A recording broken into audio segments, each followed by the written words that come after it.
The night was unnaturally quiet, the kind of silence that creeps beneath your skin and makes you question if the world around you has stopped breathing.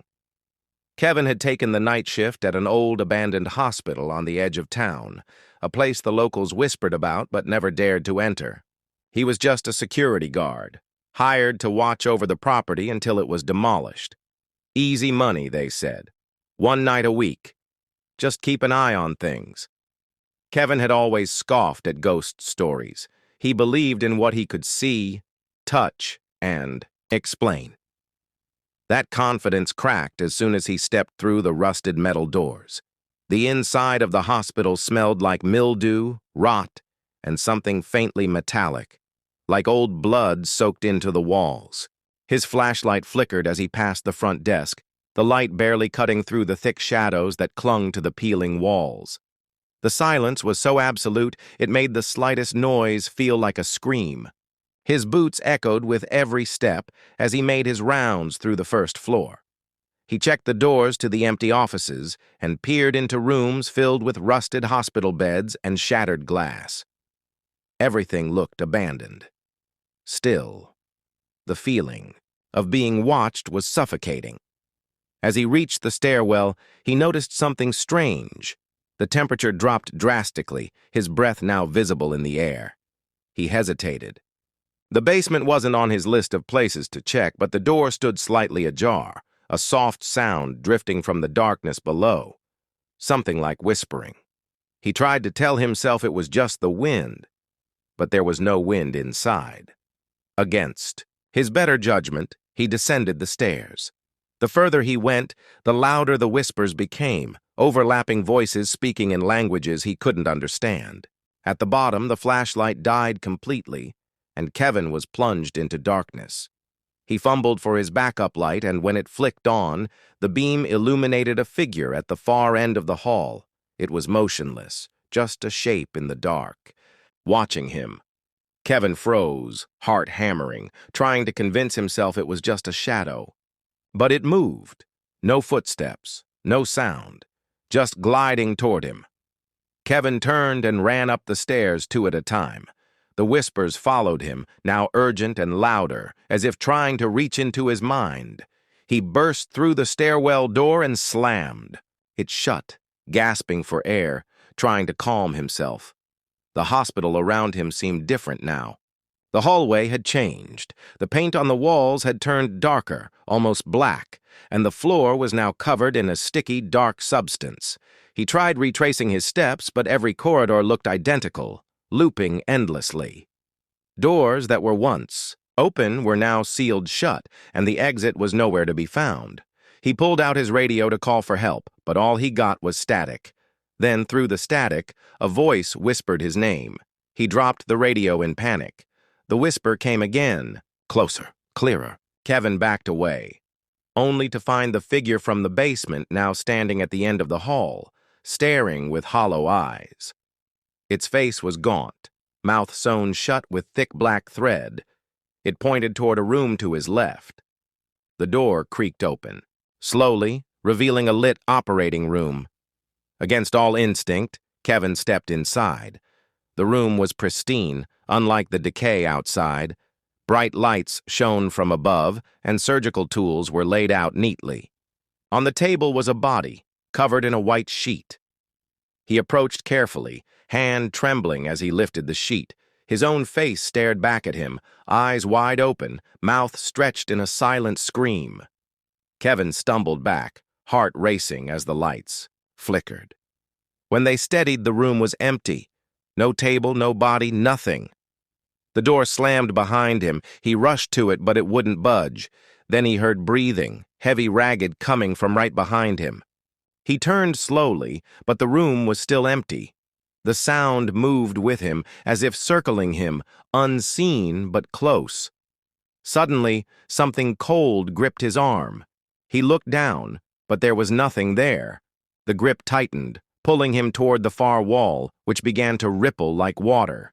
He screamed and thrashed, but it was useless. The wall swallowed him whole, and he fell into darkness once again. He landed hard on a floor of wet stone. The air was damp, and the ceiling above was crawling with shapes. He had no idea where he was now. The hospital was gone. This place was like a maze, walls of slick black rock twisting in unnatural patterns. Shadows moved without light.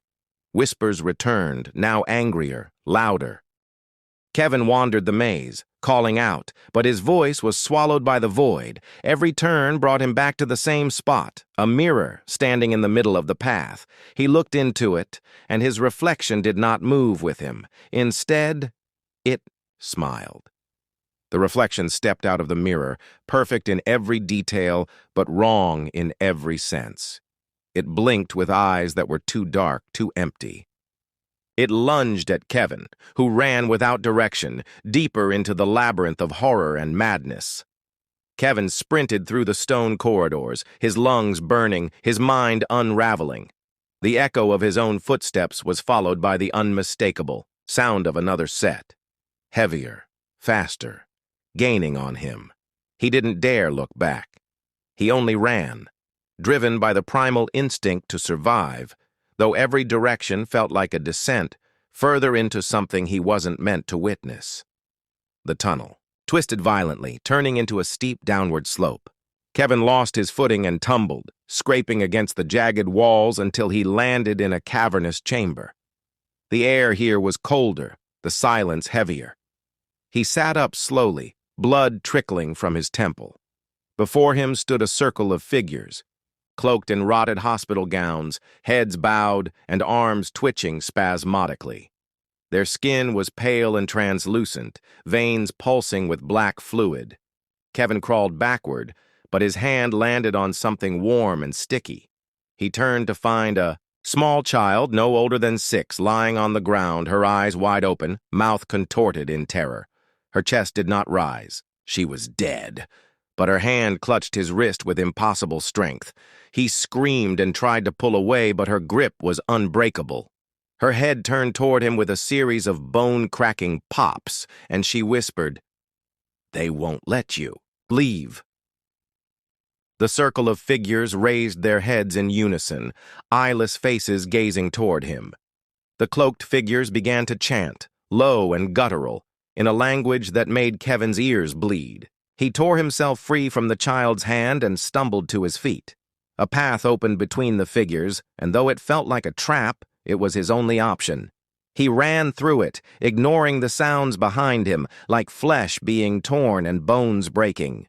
The path narrowed until he had to crawl. The walls pressed in, scraping his arms and legs. The darkness absolute. Ahead, he saw a faint light, flickering like a candle. He clawed toward it until the tunnel spat him out into another room, this one resembling a morgue.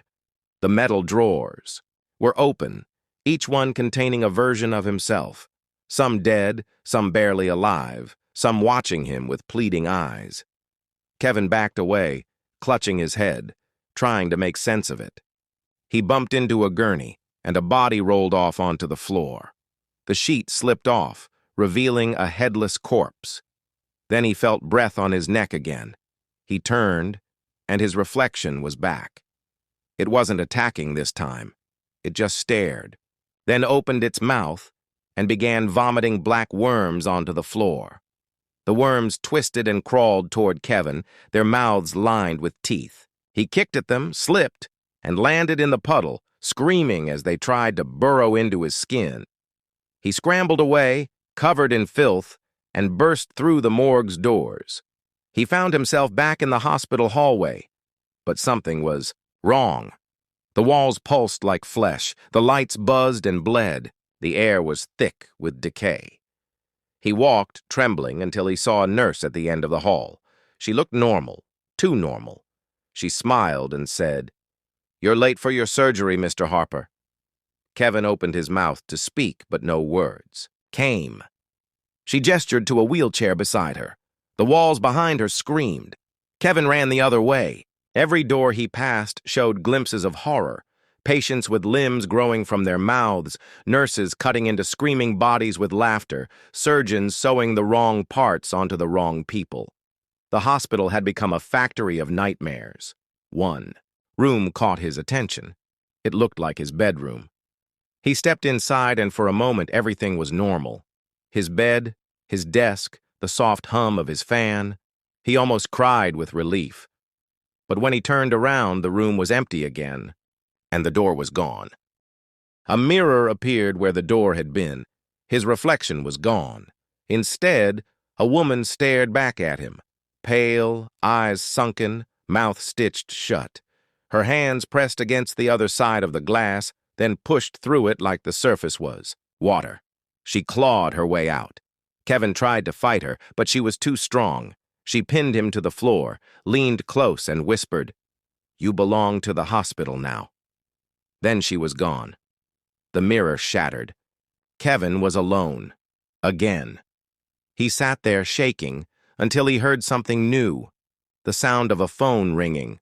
An old rotary phone sat on the floor, covered in dust. He picked it up. A voice on the other end said, "You should never have come here." Then screaming filled the line so loud it made his ears bleed.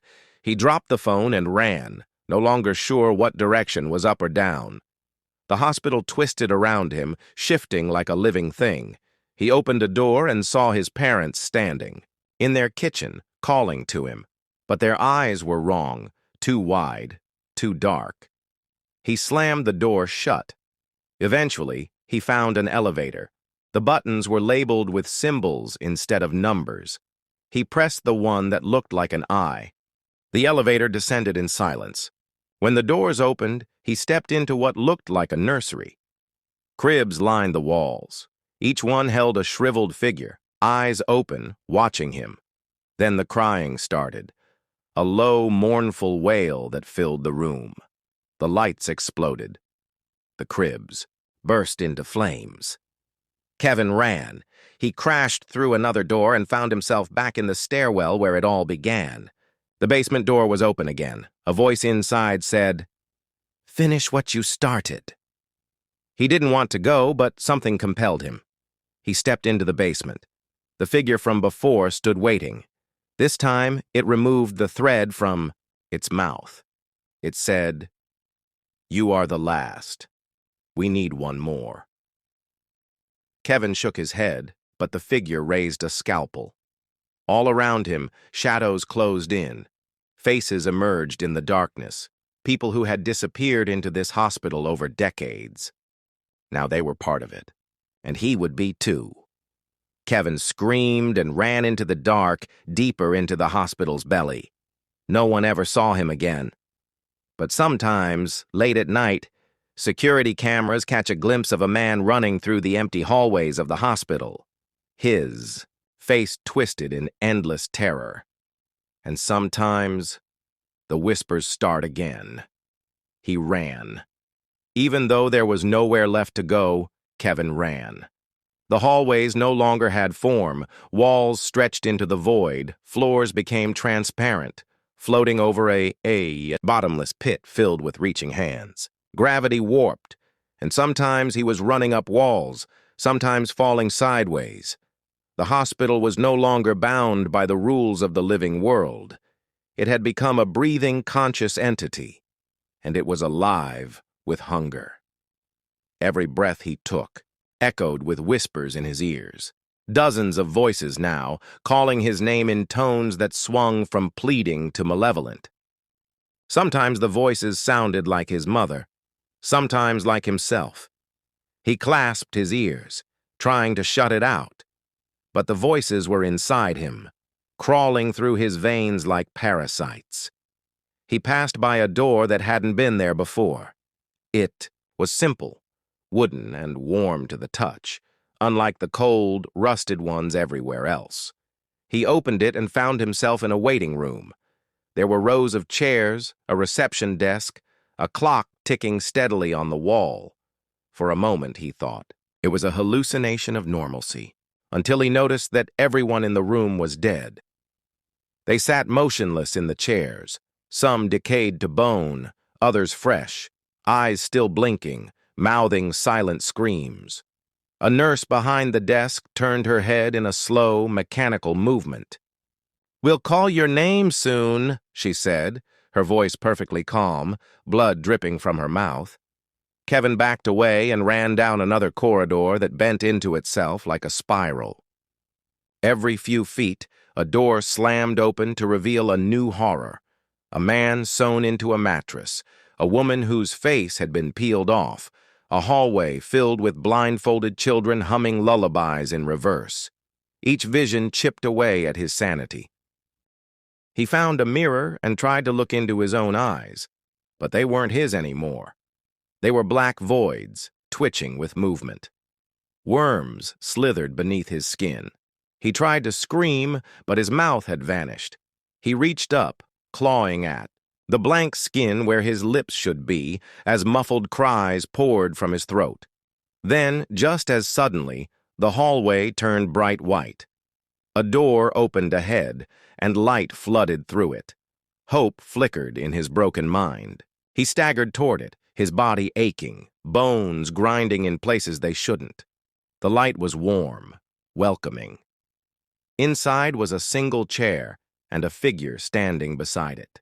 The figure was dressed like a doctor but wore no face, just smooth, featureless, skin where a head should be.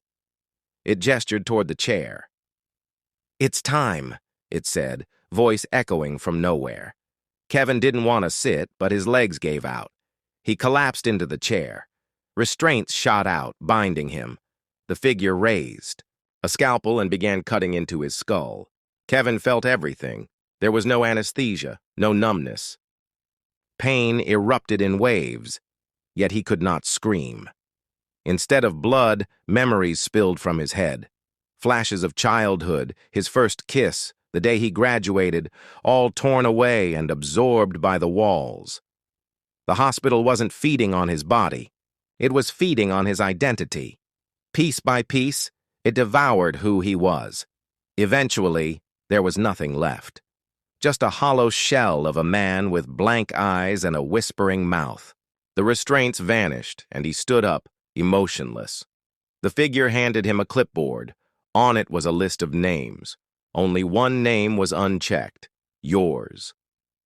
He walked the halls now, part of the staff, guiding other lost souls toward their own ends. Sometimes he watched people scream and begged for release. Other times he watched them fade into the walls, their faces becoming part of the hospital's architecture. Years passed, or maybe minutes. Time didn't work here. The hospital grew, swallowing new parts of the world, expanding like a cancer, beneath the surface of reality. Kevin no longer remembered what pain felt like. He no longer remembered his name. But one day, something shifted. A new figure appeared in the hospital, a woman dressed like a nurse, but her face was familiar. She looked at Kevin and whispered, "You don't belong here. You were never supposed to stay." Her voice sparked something deep within him, flicker of memory, a forgotten echo of self. He followed her down the hallway, uncertain why. The hospital began to tremble. Lights flickered, alarms screamed, and the walls bled. The entity controlling it knew something was wrong. Kevin and the woman ran, past collapsing doors and disintegrating rooms. The hospital screamed in fury. They reached the elevator. She pressed a button labeled "Home." As the doors closed, something massive slammed against them. A glimpse, just a glimpse, of the true form of the hospital. A writhing mass of flesh, metal, and soul-devouring eyes. The elevator shot upward, faster than physics should allow. Kevin clung to the railing, memories flooding back. His name, his life, his fear, his hope. The elevator stopped, and the doors opened to daylight. Real daylight. He stepped outside and collapsed onto grass. Real grass. Blue sky above. Birds singing. Tears streamed down his face. He was free, or so he thought. He turned to thank the woman, but she was gone. In her place stood a mirror, and in the reflection, he was still inside the hospital, watching himself from the other side. Smiling, he stared at the mirror heart frozen in his chest. The version of himself inside the reflection looked content. The hollowed eyes, the pale skin, the knowing smile. It all told him the truth he didn't want to hear. That version of him wanted to stay. Worse, he already had. Kevin stepped closer, slowly, unwillingly, drawn by a force beyond his control. He raised his hand. The reflection matched him perfectly, but something was off. Its smile widened just a fraction too much. Then it waved. Suddenly, the world around him, grass, sky, sunlight, shivered like a curtain ready to fall. Colors became too vivid, sounds became muffled. He turned around. The sky split like torn paper, and behind it was darkness, deep, endless, hungry. "No," Kevin whispered. "No, no, no!" The ground beneath him began to liquefy, turning into the same black tar that lined the hospital walls. He tried to run, but every step pulled him deeper into it. The mirror was now the only solid thing left, floating above the growing pit. From the blackness, hands erupted, dozens of them, pale and trembling, grabbing for him.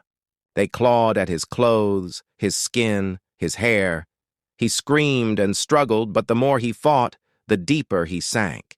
His reflection just watched, still smiling, now mouthing something. Kevin couldn't hear it, but he knew what the words were. "You never left." And just like that, he was back. Back inside the hospital, not in the hallway, not in the basement. He was on the operating table again, strapped down. The faceless doctor hovered above, holding the scalpel like it had never left. Time had looped. "No, please." I got out. The doctor didn't answer. It never did. The blade descended. The lights above him pulsed with a dull hum. Kevin screamed, the kind of scream that didn't echo, because the walls had already heard it before, many times. As the scalpel opened his skull again, he saw the ceiling begin to peel back, revealing not pipes or concrete, but eyes. Countless eyes, watching, always watching. They blinked in unison, and in that moment he knew the hospital wasn't just haunted. It was the ghost, a parasite, a god of agony born from forgotten trauma and endless pain. The knife cut deeper, and he remembered. Again. The fire, the crash, the ambulance, the emergency surgery. His last memory of the real world. He had died on a hospital table years ago, and this place had claimed what was left. Kevin was never a security guard.